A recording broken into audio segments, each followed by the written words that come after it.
বিএনপির নাম করে এগুলো যারা করতেছেন আপনার কিন্তু কপালে আগুন লাগবে, আপনি টের পাচ্ছেন। এই জালেমরা যদি জুলুম করার কারণে, চাঁদাবাজি করার কারণে মানুষের মন থেকে উঠে যায়, আগস্টের 5 তারিখের পর থেকে যারা চাঁদাবাজি আরম্ভ করেছেন, আপনি কি মনে করছেন জনগণ আপনাকে ভালোবাসে? এমনি 15 থেকে কমে টাকা এমনি 15 থেকে 58% মানুষ চলে এসেছে। মানুষের মেধা বুদ্ধি এখন কাজ করছে। এতদিন এটা বাধা ছিল, এখন খুলে গেছে। আর আন্তর্জাতিক মহল তো আছে, এই জন্য সাবধানে। গত পরশু দিনের নারায়ণগঞ্জের বন্দরের চাঁদাবাজিটাও কিন্তু মানুষ দেখতেছে। বিএনপির নাম করে এগুলো যারা করতেছেন, আপনার কিন্তু কপালে আগুন লাগবে, আপনি টের পাচ্ছেন। চাঁদাবাজি করে যদি সম্পদ বানানো যায়, তো এই পাশের জেলা বগুড়া, আপনি বলেন তো বগুড়ার যে কৃতি সন্তান শহীদ প্রেসিডেন্ট জিয়াউর রহমান, তিনি কত কিছু রেখে যেতে পারতেন, কিছুই তো রেখে যাননি। হ্যাঁ, তার পরবর্তী প্রজন্ম যদিও লাইন মতো ছিল না, সেটা আলাদা বিষয়। বঙ্গবন্ধুকেও তো মানুষ হত্যা করেছে, জিয়াউর রহমানকেও হত্যা করেছে। একজনের নাম শুনলে মানুষ বলে শহীদ, আর একজনকে পিটিয়েও শহীদ বলানো যায় না। এমনি এমনি এটা তার জীবনে এমন এমন কিছু কাজ আপনি পাবেন। আরাফাতের ময়দানে যে নিমের গাছ, ওই দেশের মানুষ জিয়া ট্রি বলে ডাকে, জিয়া ওই গাছটা লাগিয়েছিল। লক্ষ লক্ষ হাজিরা আরাফাতের এই ময়দানে, উত্তপ্ত ময়দানে একটু ছায়া পায়। আমার মনে হয় আরাফাতের ময়দানে যেহেতু দোয়া কবুল হয়, লক্ষ লক্ষ হাজিরা যখন ওখানে থাকে, গাছের ছায়া পাওয়ার পরে যদি মন থেকে দোয়া করে, ছায়ার ব্যবস্থা যে করেছে আল্লাহ তুমি মাফ করে দিও, কবুল হয়ে যাবে। কিন্তু আপনি তার আদর্শ ধারণ করার কথা বলেন, আর আপনি চাঁদাবাজি করেন। আপনি মানুষ, খবর যদি জায়গা মতো চলে যায়, দলীয় পদ না, জীবন পর্যন্ত থাকবে না। এই জন্য আমরা শিক্ষা নেব, আমরা যেন চাঁদাবাজি না করি, এবং কেউ করলে আমরা করতেও দেব না। আমিরে জামাত ডাক্তার শফিকুর আমিরে জামাত ডাক্তার শফিকুর রহমান ঘোষণা দিয়েছে, এই দেশে যদি ইসলাম আমরা নিয়ে আসতে পারি, এদেশে চাঁদাবাজি হবে না, কাউকে করতেও দেব না। এটা আমরা চাই না। এজন্য জালেমদের যে পরিণতি হয়েছে গুনার কারণে, অপরাধের কারণে, আমাদের হোক, আমরা চাই। সূরা নাহাল 112 নম্বর আয়াতটা পড়েছি। তাফসীরুল কোরআন মাহফিল লিখেছেন, আমরা তাফসীর আকারে কথা বলবো ইনশাআল্লাহ। আমার আলোচনার বিষয়, মানুষের কপাল নষ্ট হয় পাপের কারণে। কিসের কারণে বলেন? রব্বুল আলামিন বলেন, আমা সাবাকুম মিন মুসিবাতিন ফাবিমা কাসাবাত আইদিন নাস, ইলা আখিরি আয়াত। সূরা শুরার ভেতরে আল্লাহ জানিয়েছেন, জলে স্থলে যে বিপদ আপদ মুসিবত গুলো তোমাদের উপরে আসে, সব তোমাদের হাতের কামাই করা পাপের ফসল। অধিকাংশ গুলো আমি আল্লাহ মাফ করে দেই, ওয়া ইয়াফু আন কাসীর। যত অপরাধ তোমরা দুনিয়াতে সংগঠিত করো, সব পাপের শাস্তি যদি দুনিয়ায় পাঠাতাম, শ্বাস ফেলার সময় পেতে না। এই জন্য বাংলার মানুষেরা আমাদের হেফাজত করা লাগবে, আমাদের জীবনটাকে। আমরা এমন কোন অপরাধ যেন না করে, যে অপরাধের শাস্তি আল্লাহ দুনিয়ায় পাঠিয়ে দেয়। বিশ্বনবীকে যেদিন তিনি নিয়ে উঠছিলেন ফেরেশতা জিবরাইল, মেরাজে যাওয়ার সময় তিনি আসমানের দিকে তাকিয়ে দেখলেন কালো কালো পিপিলিকা উঠতেছে। এটা তাফসীরে কাবীরের থেকে বলছি, পিপিলিকা উঠতেছে কালো কালো, আবার কিছু কালো কালো পিপিলিকা নামতেছে। নবীজি জিজ্ঞাসা করলেন, ইয়া আখি জিবরাইল, ভাই জিবরাইল, এগুলো যে ওঠে নামে কি? ফেরেশতা বলে, হে রাসূল, আপনার উম্মতের ভেতরে যারা অপরাধ করে, গুনাহগুলো উঠতেছে আল্লাহর কাছে। আর ওই যে কালো কালো পিপিলিকা নামে, গুনার বদৌলতে আল্লাহ আযাব পাঠাচ্ছে তাদের উপরে। মুফাসসির লিখেছেন, এই পৃথিবীতে যে ধরনের গুনাহ করে, অপরাধ করে, ওই অপরাধটা আল্লাহ তুলে নেয় উপরে। ওই অপরাধের যতটুকু শাস্তি হয়, আল্লাহ দুনিয়ায় তার জীবনে গজব করে পাঠিয়ে দেয়। তাহলে এখান থেকে আমি কি নিলাম? আমার শিক্ষা নেওয়ার বিষয়ে আমি এমন কোন অপরাধ যেন না করি ওই অপরাধের শাস্তি দুনিয়ায় নাজিল হলে আমি টিকতেই পারি না। এই আয়াতের ব্যাখ্যায় আমি পেয়েছি সূরা নমল 52 নম্বর আয়াতটা, 19 নম্বর পারা 20 নম্বর পৃষ্ঠা 7 নম্বর লাইনে আছে। এটা তাফসীরে কাবীরে আছে। ফাতিলকা বুয়ুতুহুম খাবিয়াতাম বিমা যালামু ইন্না ফি যালিকা লাআয়াতান লিকাওমিন ইয়ালামুন। বলেন আল্লাহু আকবার। আল্লাহ পাক বলেন ফাতিলকা বুয়ুতুহুম, কি এখানে কি আরম্ভ হয়েছে? হ্যাঁ না এখানে দাঁড়িয়ে আছেন কোন কারণে? হ্যাঁ বসেন না, চলে যান।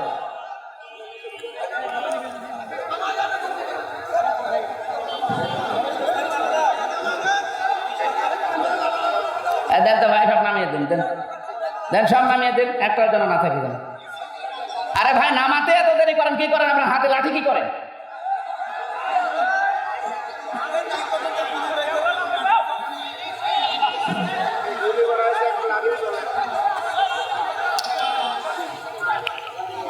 আমার ভাইরা, আল্লাহ পাক বলেন ফাতিলকা বুয়ুতুহুম, বাইতুন দেয়নি, বুয়ুত বহুবচন। তিলকার আগে ফা আছে। আল্লাহ যেন তার আঙ্গুল দিয়ে ভাবে আমাদেরকে দেখাচ্ছেন এই সেই ঘরগুলো, এই সেই, এই জবাব দেন না কেন? এই সেই ঘরগুলো খাবিয়াতান, আমি জনশূন্য করে দিয়েছি, পরিত্যক্ত বানিয়ে দিয়েছি, বিমা যালামু, তাদের জুলুমের কারণে।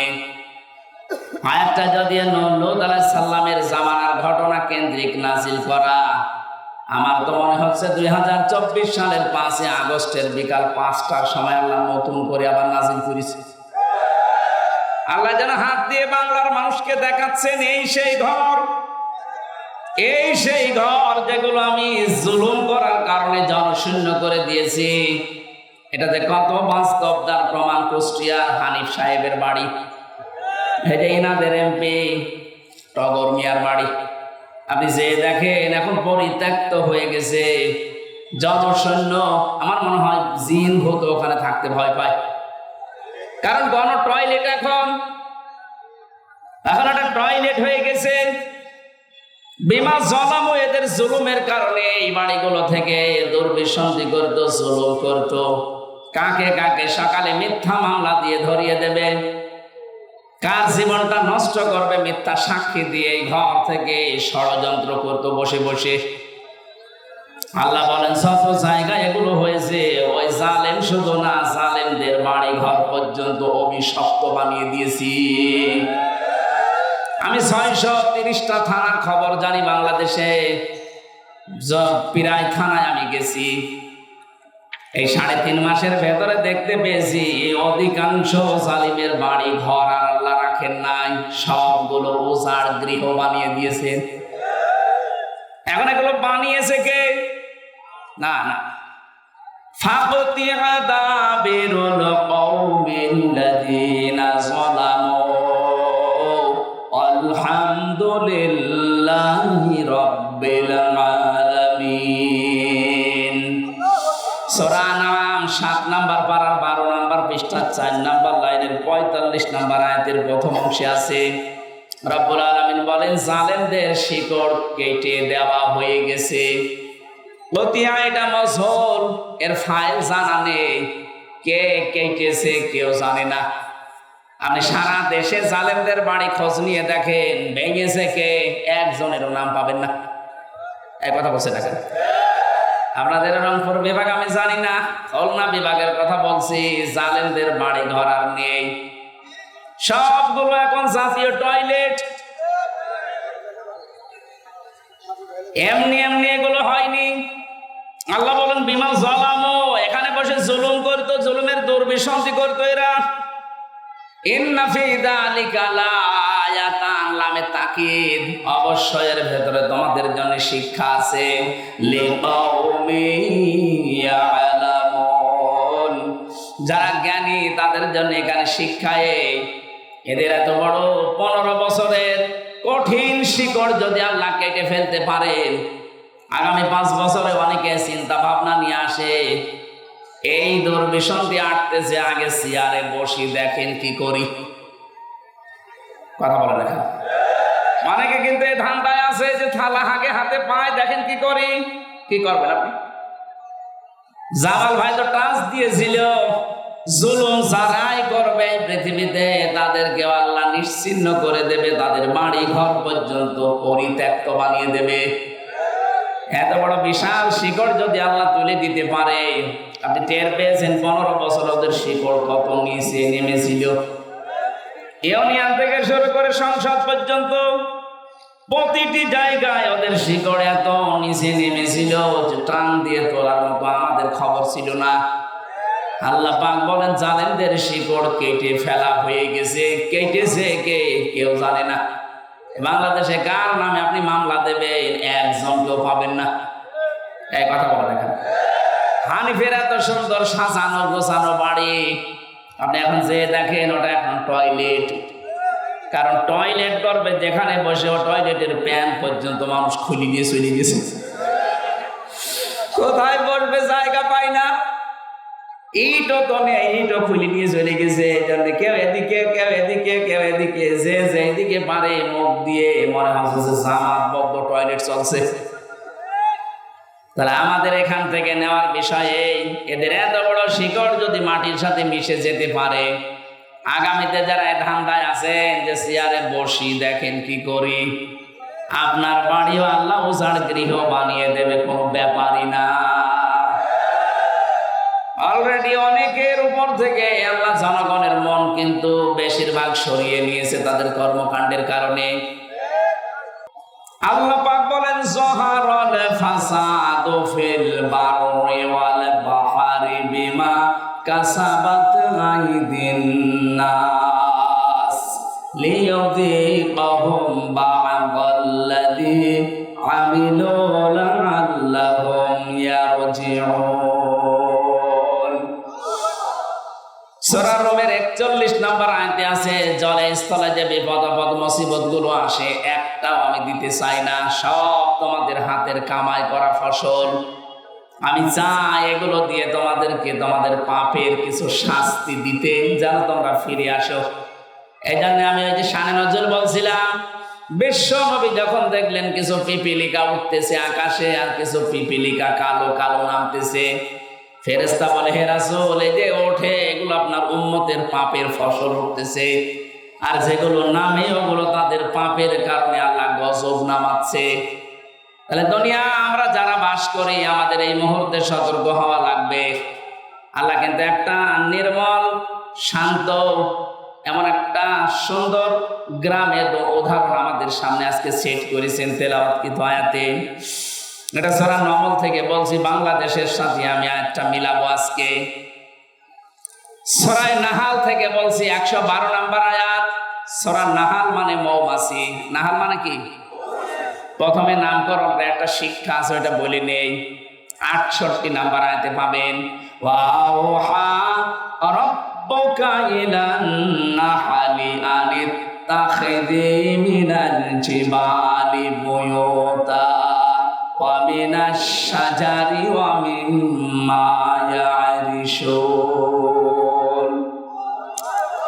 আল্লাহ পাক বলেন, আমি মৌমাছির প্রতি ওহী করেছিলাম শুধু একবার, যে 3 জায়গায় বাসা বাঁধবা তোমরা, নিজেদের ঘর বাড়ি বাঁধবা 3 জায়গায় মাত্র, পাহাড়ের চূড়ায়, গাছের ডালে, আর মানুষের ঘরের ছালে বা কার্নিশে ছাদে।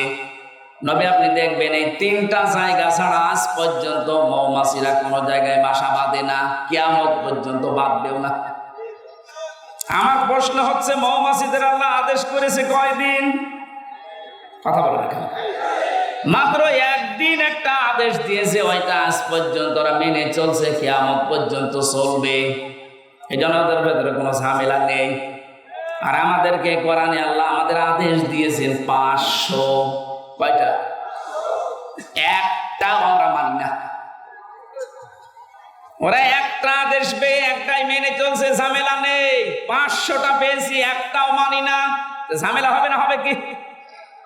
এজন্য আমাদের উচিত হচ্ছে কোরআনে কারিম থেকে 500 আয়াত জেনে বুঝে আমাদের এই প্র্যাকটিক্যাল লাইফে এখন থেকে মিলানো। তাহলে ওই যে পাপগুলো উঠতেছে ওগুলো বন্ধ হয়ে যাবে।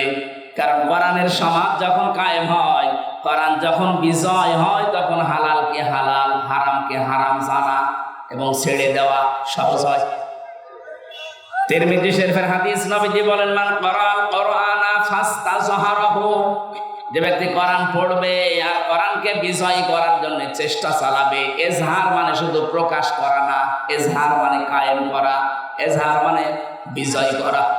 কোরআন যদি সত্যি ব্যক্তি, পরিবার, সমাজ আর রাষ্ট্রে বিজয়ী হয়, ফাহাল্লা হালালাহু ওয়া হারামা হারামাহু, হালালকে হালাল আর হারামকে হারাম ছেড়ে দেওয়া সহজ হয়। এ বাংলাদেশে 54 বছরে কোরআন বিজয়ী হয়নি, এই জন্য হালালকে হালাল জানার পরও আমরা অনেক জায়গায় মানতে পারিনি, হারামকে হারাম জানার পরও ছেড়ে দিতে পারিনি। কথা বলে না কেন? এটা সুদ হারাম জানার পরও আমরা ছেড়ে দিতে পারি না। কারণ কি? কারণ কোরআন এই দেশে বিজয়ী নেই। কোরআনে কারিম যেখানে অর্থনীতিতে থাকা দরকার ছিল, ওই জায়গায় কোরআন আজ নেই। জাকাত ভিত্তিক অর্থনীতি রাষ্ট্রীয়ভাবে কায়েম করতে চেয়েছিল কোরআনে কারিম, সেখানে আমরা নিয়ে যেতে পারিনি। এই জন্য সুদ ভিত্তিক অর্থনীতি জারি থাকার কারণে হারামকে হারাম জানার পরও আমরা অনেকে এখন মানতে পারছি না। অর্থনীতির যে চ্যাপ্টার গুলো আছে, সূরা বাকারার 168 কি 175 নম্বর আয়াত থেকে 80 নম্বর আয়াত পর্যন্ত তাফসিরে ফি জিলাল কোরআন দেখবেন। ব্যবসা যে একটা ইবাদত, অর্থনীতি একটা ইবাদতের মূল মানদণ্ডের ভেতরে একটা, অনেকে আমরা জানিও না, মানিও না। কারণ না জানলে আপনি মানবেন কি করে? এখানে 100 জনের মনে হয় 98 জন ফেল করবে যে মোশারাকা কি বলেন তো, মোদারাবা কি বলেন তো, মোরাহাবা কি বলেন তো, বায়ে সালাম কারে বলে, বায়ে ইস্তিসনা কারে বলে, বায়ে মুআজ্জাল কারে বলে, বায়ে ওয়াহিদা কারে বলে। 28টা নিয়ম আছে। আপনি যে ব্যবসা একটা ইবাদত, একটাও জানেন না তো ইবাদত হচ্ছে কি করে। অথচ বিশ্ব নবী নিজের জীবনে মুদারাবা তিনি পালন করে দেখিয়েছেন। ইসলামী ব্যাংকে এখন যেটা আছে, হযরত খাদিজাতুল কুবরা অর্থ দিয়েছিলেন, নবীজি শ্রম দিয়েছিলেন, এইটার নাম আরবিতে মুদারাবা বলে। ইসলামী ব্যাংকে যান, টাকা পয়সা দেবেন, আপনার টাকা আর তাদের শ্রম, তারা বিভিন্ন কায়দা কৌশল গুলো ব্যবহার করে আপনার টাকায় আরো টাকা বাড়তে থাকবে। আর বাকি যে ব্যাংকিং ব্যবস্থা দেশে আছে, সোনালী, চৈতালি, রূপালী, বাকিগুলোর নামও জানি না, সব ব্যাংকে দেখবেন সরাসরি আপনাকে জবাই করায়। এখন যদি বলেন হ্যাঁ ইসলামী ব্যাংকেও আছে, হ্যাঁ আছে, কিন্তু যতদিন পর্যন্ত দেশে যাকাত ভিত্তিক অর্থনীতি রাষ্ট্রীয়ভাবে আপনি কায়েম করে দেখাতে না পারবেন, ততদিন ইসলামী ব্যাংক না, ফেরেশতা জিবরাইল ব্যাংক যদি খোলে সে ওষুধ খাওয়া লাগবে। কথা বুঝতেছে? এটা টুপিটা সুন্দর লাগছে না? এর ভেতরে সুদ আছে। প্রশ্ন আসতে পারো, হুজুর মানুষ সুদের টুপি মাথায় দিয়ে নামাজ পড়েন। আরে বেটা, নবীজি নিজে মক্কায় 13 বছর নামাজ পড়েননি? কথা বলেন না। তো ওই সময় তার তো কাবা শরীফের ভেতরে 360টা মূর্তি ছিল। 360টা মূর্তি সামনে নিয়ে নামাজ পড়ে নামাজ হয়? বলছেন না, নবীর নামাজ হয়নি। আজ যে বললাম টুপিটার ভেতরে সুদ, এই যে সুন্দর দেখতে কোটিটা কি সুন্দর লাগছে, এর ভেতরে সুদ আছে। কারণ হচ্ছে আমি হয়তো সুদের টাকা দিয়ে এটা কিনি নাই, কিন্তু এই টুপিটা আছে ফ্যাক্টরিতে তৈরি হয়েছে, ওই ফ্যাক্টরির মালিক ব্যাংক থেকে লোন নিয়েছে। এক কথা বলছেন, প্রত্যেকটা জিনিস এরকম। যাকাত যতদিন সরকারি ভাবে রাষ্ট্রীয় ভাবে কায়েম করা না যাবে, ততদিন আপনি এদেশে সুদ থেকে বাঁচতে পারবেন না। হ্যাঁ, যতদিন কায়েম করতে না পারি ততদিন কাজ করলে গোনা হবে না, নবীজির যেমন হয়নি। অথচ ওই নবী বাকি 10 বছর যখন রাষ্ট্রের দায়িত্বে ছিলেন মদিনার, রাষ্ট্রপ্রধান হওয়ার পরে তিনি এসে শুধু মূর্তি ফেলে দেয়নি, ভেঙ্গে ভেঙ্গে দূর করে দিয়েছেন। কথা বলেন না কেন? সুতরাং রাষ্ট্রে যদি সত্যি ইসলামটা আমরা বিজয় করতে পারি, আল্লাহর কসম, তখন এই বেপরদা থাকবে না, সুদ থাকবে না, ঘুষ দেওয়া লাগবে না। বৈষম্য বিরোধী ছাত্র আন্দোলন যারা করেছিল তারা দেওয়ালে দেওয়ালে লিখন লিখেছে, ঘুষ যদি কেউ চায় তার হাত ভেঙে দেওয়া হবে।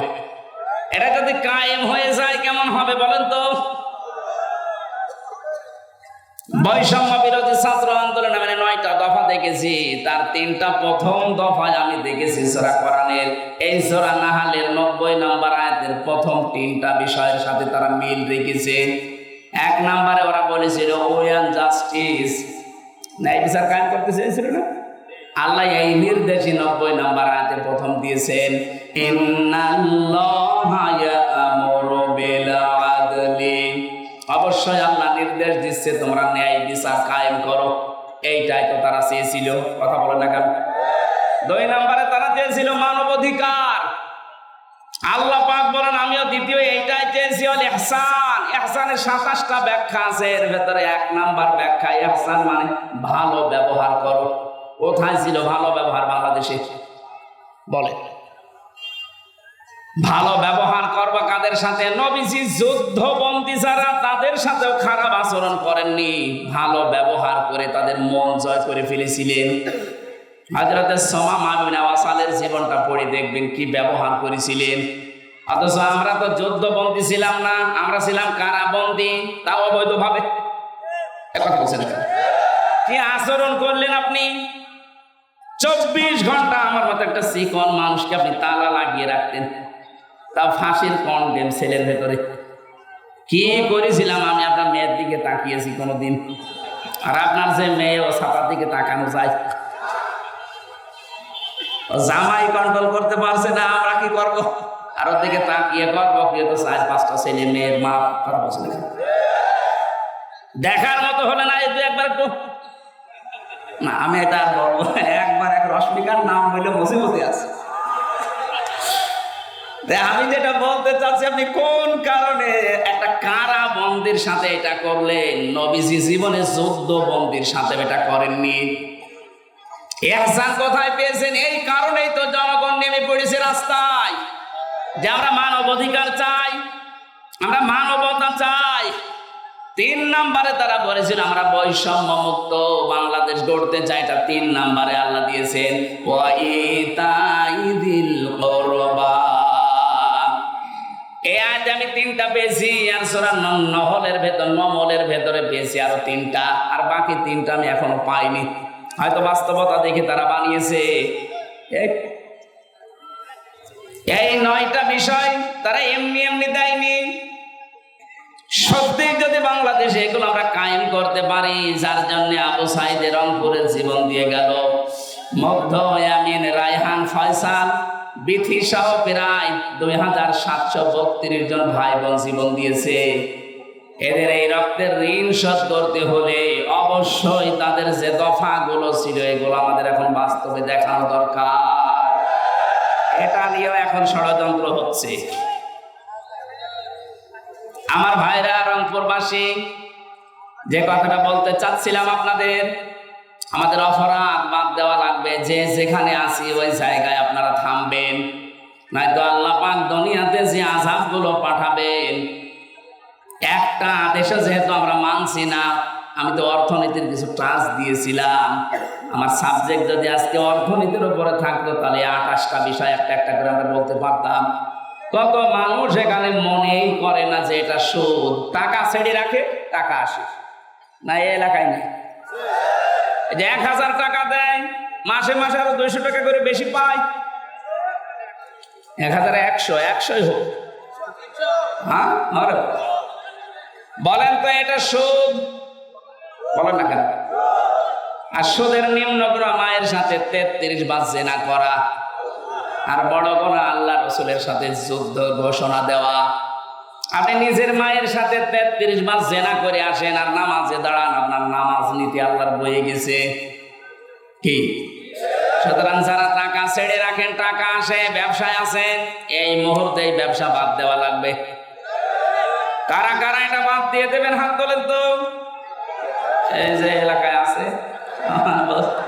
হ্যাঁ ঠিক আছে ভাই, ছেড়ে দেবেন। এটা যেহেতু আছে এলাকায়, আশা করছি ছেড়ে দেবেন। ছেড়ে দেবেন তো ইনশাল্লাহ?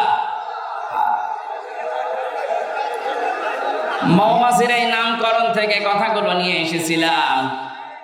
একটা আদেশ পেয়ে তারা মানতেছে, কিয়ামত পর্যন্ত মানবে, এজন্য কোনো ভেজালে তারা পড়ে না। আমাদের আল্লাহ দয়া করে 500 আদেশ দিয়েছিলেন, একটাও আমরা মানতে পারি নাই, এই জন্য আমরা এত ভেজালে আছি।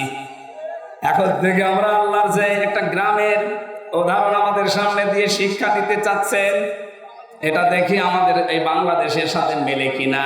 ওয়াবারাবাল্লাহু মাসালান কারিয়াতান কানাত আমিনাতাম মুতমাইন্না।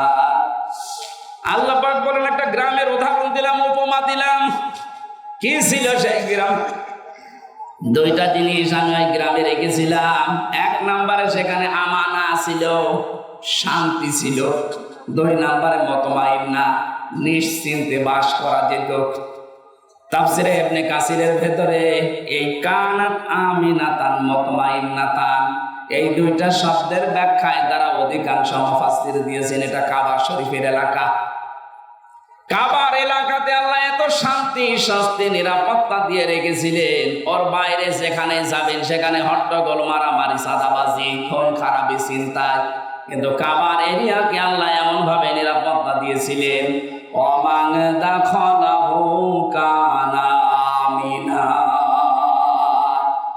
রাব্বুল আলামিন বলেন, কাবায় যারা প্রবেশ করে তাদেরকে নিরাপত্তা আমি আল্লাহ দিয়ে দেই। এবার আপনি বলেন তো, বাংলাদেশ কি কাবা শরীফ? বলেন বলেন। এটা কাবা থেকে 6010 কিলোমিটার দূর। এই দেশকে যদি আমরা নিরাপত্তার চাদরে ঢেকে রাখতে চাই, মাস্ট বি আমাদেরকে কাবায় যেটা চলে ওইটা এখানে কায়েম করা লাগবে। কাবায় কি চলে? কাবায় সব চাইতে বড় বিষয় হচ্ছে কাবা আশপাশে কোনো শিরিক আপনি পাবেন না। এখানে যে জাতির ভেতরে শিরিক উঠে যায়, শিরিক থাকে না, ওই জাতি আল্লাহর কাছ থেকে নিরাপত্তা পাওয়ার হকদার হয়ে যায়। এটা আছে সূরা আনাম 7 নম্বর পারা 15 নম্বর পৃষ্ঠা 17 নম্বর পৃষ্ঠা 1 নম্বর লাইনের 82 নম্বর আয়াতে আছে, আল্লাযীনা আমানু ওয়া লাম ইয়ালবিসু ঈমানাহুম বিযুলমিন উলাইকা লাহুমুল আমন ইলা আখির আয়াত। আল্লাহ পাক বলেন, যারা ঈমান আনে আর ঈমানের সাথে জুলুম মিশ্রণ করে না, এখানে জুলুম মানে শিরিক, যারা তাদের ঈমানের সাথে শিরিক মিশ্রণ করবে না, উলাইকা লাহুমুল আমন, আল্লাহ যেন এভাবে দেখিয়ে দিচ্ছেন যে এরা আমি আল্লাহর কাছ থেকে নিরাপত্তার হকদার। জোরে বলেন সুবহানাল্লাহ। ও রংপুরবাসী, 56,000 বর্গ মাইল আমরা চাই এ দেশটা আল্লাহ নিরাপত্তা দিয়ে দিক। বিশেষ করে প্রতিবেশী নামে এই কলঙ্ক, এই কোলাঙ্গার রাজা আরম্ভ করেছে যে ষড়যন্ত্র এখন ওরা চালাচ্ছে, এখনো আমরা শান্তি, স্বস্তি, নিরাপত্তায় নেই। কথা বলো না। জালেম চলে গেছে, তাতে কি হয়েছে? ওর পেতারটা এখনো আছে। 2 দিক থেকে ওরা ষড়যন্ত্র যা করছে, এদেশকে এখন যদি সত্যি নিরাপত্তা আল্লাহর চাদরে ঢেকে রাখতে চান, শিরিক মুক্ত জাতি তৈরি করা লাগবে। বাংলাদেশে যত শিরিক আছে তার একেবারে সরাসরি শিরিক হচ্ছে ক্ষমতার মালিক জনগণকে মনে করা। এটা শিরিক না? আলা লাহুল খালকু ওয়াল আমরু, 2 নাম্বার শিরিক, বানিয়েছেন যিনি, হুকুম চলবে তার। অথচ আল্লাহর এই জমিনের বানানো জমিনে আল্লাহর হুকুম বাদ দিয়ে মানুষের তৈরি করা হুকুম যারা কায়েম করতে চান তারা শিরিক করছেন। এরকম 43টা একটা একটা করে মিলাবেন, পেয়ে যাবেন এই দেশে। তাহলে এই শিরিক থেকে জাতিকে যদি আমরা মুক্ত করতে না পারি, এ দেশকে আল্লাহ শান্ত, শিষ্ট, নির্মল এবং নিরাপত্তা দিয়ে ঢেকে রাখবে না। আল্লাহর অত দায় পড়ে নাই। আপনি চাচ্ছেন কাবার এরিয়ার মতো আপনি নিরাপত্তা, কিন্তু শিরিক করছেন, হবে না। এ জাতিকে আর শিরিক থেকে প্রথমে বাঁচাতে হবে। এখানে যাদের ভেতরে এই বিশ্বাস আছে ক্ষমতার উৎস জনগণ, এক্ষুনি বিশ্বাস পাল্টাবেন, জবান খুলে জবাব দেন ক্ষমতার উৎসকে। এটা আমি বানালাম। আন্নাল কুওয়াতা লিল্লাহি জামিআ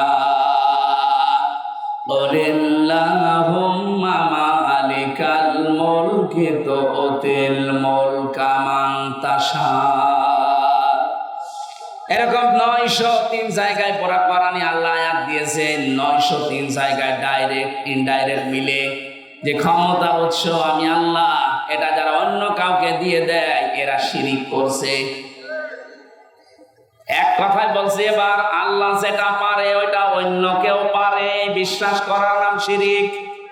কথা বলে না কেন? মুসলমান আমরা যারা আছি জবান খুলে বলেন তো, ক্ষমতায় দিতে পারে কে? আরো জোরে কে? যারা জনগণকে বিশ্বাস দিয়ে দিয়েছেন, আপনি বলেন তো আপনি নিজের কথায় যে আপনি কিন্তু শিরিক।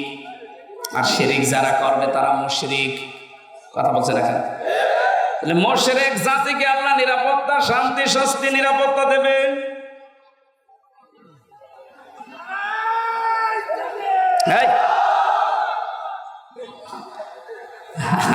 লাফাচ্ছেন কেন? রংপুরবাসী, আমি আমার মূল কথা কিন্তু বলে ফেলেছি। এই দেশকে যদি আমরা কাবার মতো নিরাপত্তার চাদরে ঢেকে রাখতে চাই, সবাই একমত হওয়া লাগবে, দেশ থেকে আমরা শিরিক তুলে দেব।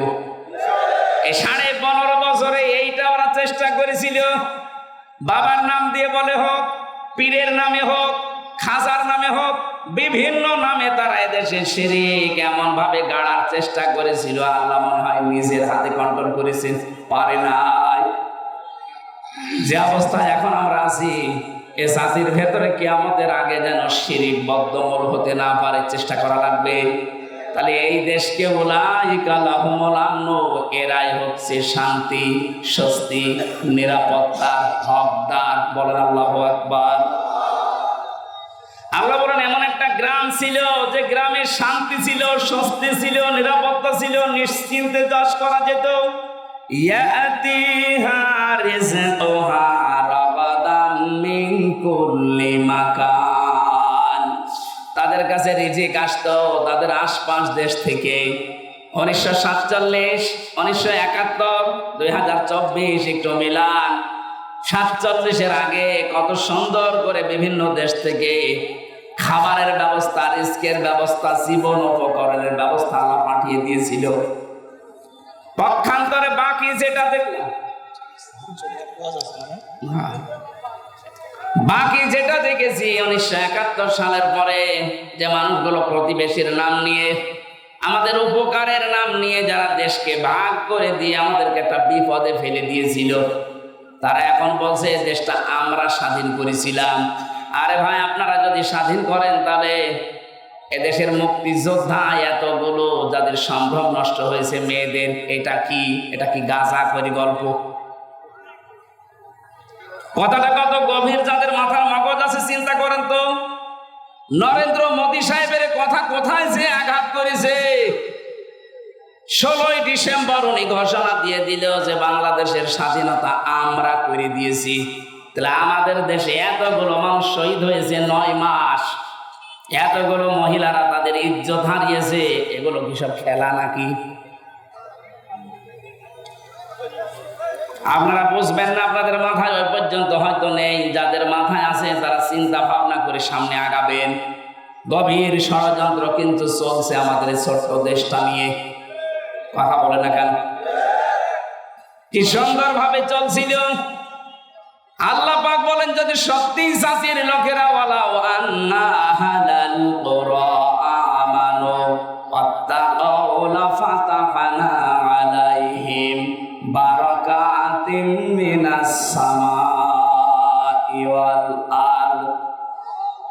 গ্রামের লোকেরা, দেশের লোকেরা যদি এখানে লাগে করিয়া দিয়েছেন, এটা গ্রাম, গ্রামের লোকেরা যদি, জনপদের লোকেরা আল্লাহর প্রতি ঈমান আনে, আরে দাবি অনুযায়ী যদি আল্লাহকে ভয় করে চলার নীতি অবলম্বন করে, আকাশ আর জমিনের যত বরকতের দরজা আল্লাহ সব খুলে দেবেন। জোরে বলেন সুবহানাল্লাহ। সুতরাং আমাদের কারো কাছে হাত পাতার দরকার নেই। ডক্টর মোহাম্মদ ইউনূস গতকালকেও ঘোষণা দিয়েছে, এই ছোট্ট একটা দেশ, এখানে বাস করে 18 কোটির উপরে মানুষ। পৃথিবীর কোন দেশে এরকম ঘনবসতি আমি পাইনি। উনি যেহেতু বিভিন্ন দেশ সফর করেছেন, উনি বলছে 18 কোটি মানুষের এই হাতকে আমরা যদি কাজের হাত বানিয়ে ফেলতে পারি। যত টাকা পাচার হয়েছে দেশ থেকে, এগুলো যদি ফেরত আনতে পারি, এ দেশটা আবার দাঁড়িয়ে যাবে, কেউ বাধা দিয়ে আটকাতে পারবে না। আজকে আসার সময় যে সারিয়াকান্দি বগুড়া পার হওয়ার সময় পাইলট আমারে বলছিল, হুজুর এই দেখেন এটা কিসা বিশাল বিশাল কত ফ্যাক্টরি বানিয়েছে। ওনারে বললাম যে এই ফ্যাক্টরি বানিয়েছে ঠিক, কিন্তু টাকা যা পাচার করেছে, ওই মানুষগুলো যদি টাকাগুলো পাচার না করে বেগম পাড়া সাহেব পাড়া না বানিয়ে শুধু এই দেশেই যদি কর্মসংস্থান তৈরি করত, লক্ষ লক্ষ মানুষের বিদেশ যাওয়া লাগতো না, এই দেশে তারা বৈধ কাজ করে আয় করতে পারত।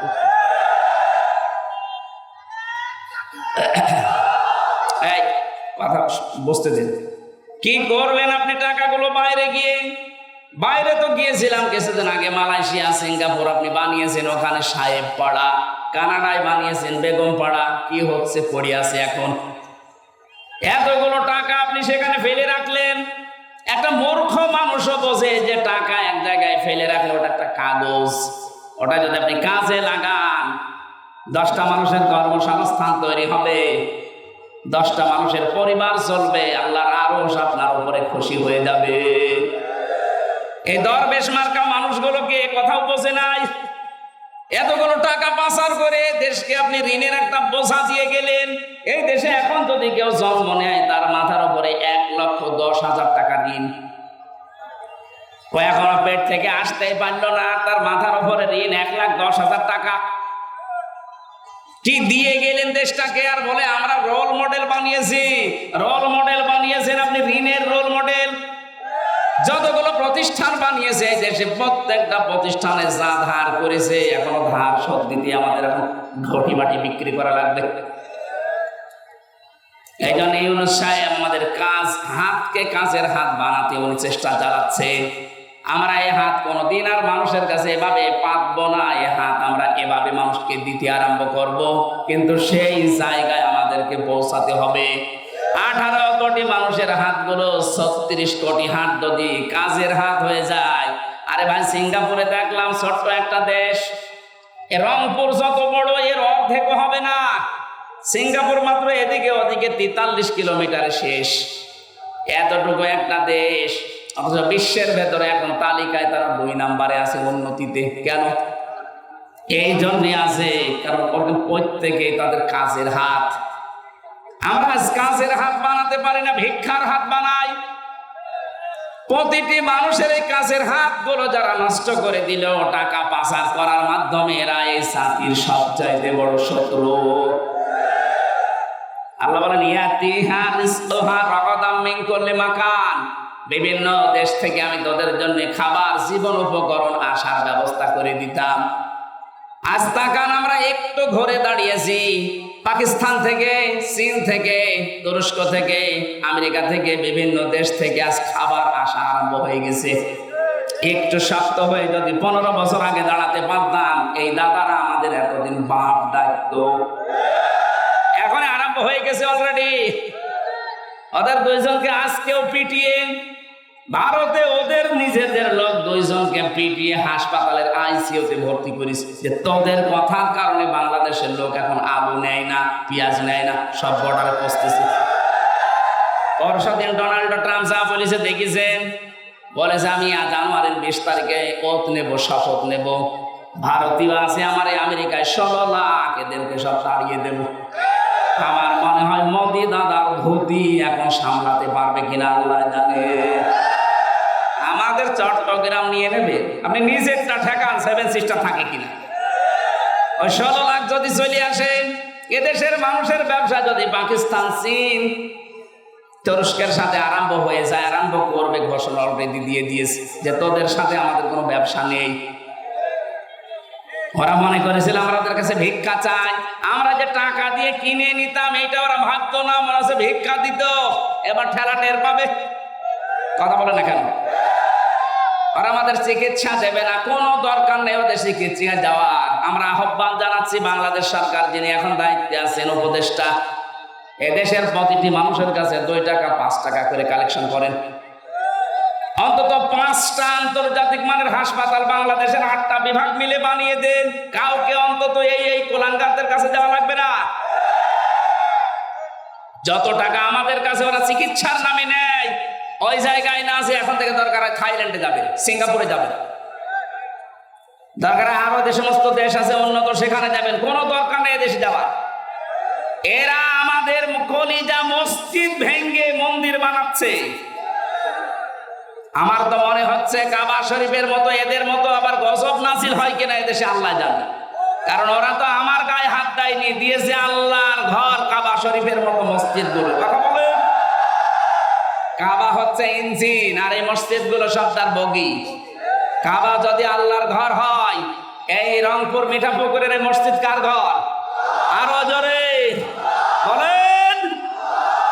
এই মসজিদ নির্মাণের জন্য এরা চেষ্টা চালাচ্ছে মনে হয় নাকি, যে পূর্ণ নির্মাণের উদ্যোগ নিয়েছে, আবার কিয়ামত পর্যন্ত এই মসজিদ এখানে থাকবে।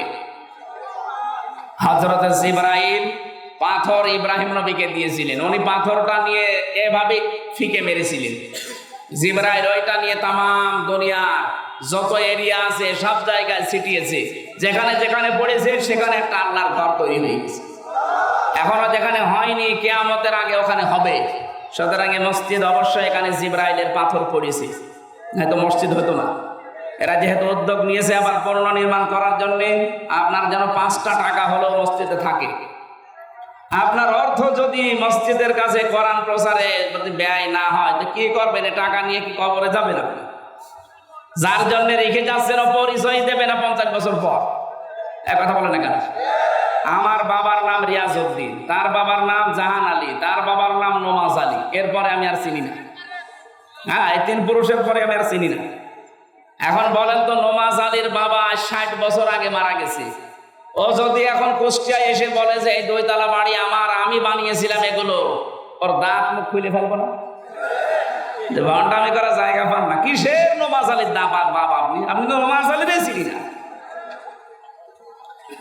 অথচ এইটা রেখে যাচ্ছেন। 50-100 বছর পরে যদি আল্লাহ আপনাকে আবার ফেরত দেয়, এসে এই নিজের জমি নিজের জায়গা, যারা ওই সময় বাস করবে তারাও আপনাকে চেনে না, আপনিও তাদেরকে চেনেন না। সুতরাং হায়াত থাকতে এমন কিছু করে যান যেন কিয়ামত পর্যন্ত মানুষ সেজদা দেয় আর আপনি পেতেই থাকেন। তার ভেতরে এই মসজিদ একটা, আশা করছি এদিকে একটু নজর দেবেন। আমি তো অত বলি না, আমি তো আদায় পারি না। চলে গিয়েছিলেন, আবার এসেছেন, এই জন্য ওনারা লিখে দিয়েছে। আমরা আয়াতের দিকে যাই নাকি? ফাঁকা ফারাত বিয়ান অমিল্লাহ ফাযাকাল্লাহু লিবাসাল জু'i ওয়াল খাউফি। রব্বুল আলামিন বলেন, ওই জামানার মানুষগুলো যখন আল্লাহর নিয়ামতের সাথে তারা কুফরি আরম্ভ করেছে, তাদেরকে আমি 2টা পোশাক পরিয়ে দিলাম মজা চাকাতে। একটা হচ্ছে খোদার পোশাক, আর একটা হচ্ছে ভয়ের পোশাক। এরপরে দিয়েছেন বিমা কানু ইয়াসনাউন, ওরা যা করেছিল ওর মজা চাকাতে আমি আল্লাহ এই 2টা পোশাক দিয়েছি। বাংলাদেশেও যে ভয়ের পোশাক, ভয়ের সংস্কৃতি তৈরি হচ্ছে, খোদার যে পোশাক সামনে আসতেছে, অনেকে বলতো দেশে দুর্ভিক্ষ হবে না, কখনো সম্ভব না। আমাদের হাতগুলো আমরা সামনে যা আছে এটা নিয়ে কাজে লাগাবো, কেউ যেন বসে খাওয়ার চিন্তা না করি। আর টাকা পাচার তো দূরের কথা, আহ্বান জানাবো, যার যা পাচার হয়েছে ওগুলো হয় নিয়ে আসেন, নাই ওর ছেলে মেয়ে, ওর স্ত্রী পুত্র, স্থাবর অস্থাবর সম্পদ যা আছে সব বাজেয়াপ্ত করে রাষ্ট্রের কাজে লাগিয়ে দেন। কথা বলেন না কেন? রাষ্ট্রের কাছ থেকেই তো আপনি মেরে কেটে খেয়েছেন, এখন রাষ্ট্রে ফেরত দেন, দেশটা দাঁড়িয়ে যাবে। আল্লাহ উদাহরণটা দিয়েছেন, যদিও মক্কা শরীফের বাংলাদেশের সাথে আমরা এই আয়াতটা মিলাতে চাই। খোদার পোশাক, দুর্ভিক্ষের পোশাক, ভয়ের কোনো পোশাক আমাদের শরীরে আর লাগতে দেব না। যে যেখান থেকে আসি আমরা ইনশাআল্লাহ আল্লাহর উপরে ভরসা করে তাকওয়ার জীবন অবলম্বন করে দাঁড়িয়ে যাব। আল্লাহ তৌফিক দেন, বলেন আমিন। আমার আরেকটা আছে অনুষ্ঠানের জন্য আমি আজকে আর আগাচ্ছি না, এখন আর 2 মিনিট আছে, আজান দেবে। আপনারা টাকা পয়সা চাইছিলেন, দিয়ে মসজিদে, এগুলো পারি না। আল্লাহুম্মা আমিন। রব্বানা আতিনা ফিদ দুনিয়া হাসানা ওয়া ফিল আখিরাতি হাসানা ওয়া কিনা আযাবান নার ওয়া আদখিলনাল জান্নাতা মা'আল আবরার রব্বিরহামহুমা কামা রাব্বায়ানি সাগীরা। তোমার ঘর নির্মাণের জন্য যারা প্রস্তুতি নিয়েছে, এ বিশাল আয়োজন করেছে, আল্লাহ কবুল করে নাও। রাব্বুল আলামিন যে যেইভাবে কোরআনের আলোচনার দিকে এগিয়েছে তার দিকে তোমার রহমত এগিয়ে দাও। শারীরিকভাবে অসুস্থ আছি এখনো, আল্লাহ তুমি শেফায়ে কামেলা জেলা দাও। বহু কষ্ট স্বীকার করেছে আজকের এই মানুষগুলো, নারী পুরুষ সবাইকে, যে যেইভাবে কষ্ট করেছে তোমার রহমত তার দিকে ওইভাবে এগিয়ে দাও। আল্লাহুম্মা গফিরলি ওয়ারহামনি ওয়াহদিনি ওয়াফিনি ওয়ারযুকনি ইয়া রাব্বাল আলামিন। মরণ আসলেই যেন পড়ি লা ইলাহা ইল্লাল্লাহু মুহাম্মাদুর রাসূলুল্লাহ।